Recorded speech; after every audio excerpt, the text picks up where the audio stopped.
ഇതല്ലേ നമ്മളെ JDT ഇസ്ലാം LP സ്കൂളിന്റെ കുട്ടികളെ പരിപാടിയല്ലേ?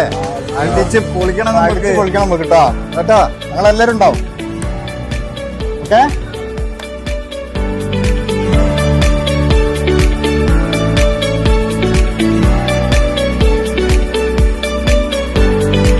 നമ്മുടെ സ്കൂളിലെ കുരുന്നു പ്രതിഭകൾക്ക് അവരുടെ സർഗവാസനകൾ പ്രദർശിപ്പിക്കാൻ നാം ഒരുക്കുന്ന ജാം 2026 ഏവരെയും സ്വാഗതം ചെയ്യുന്നു.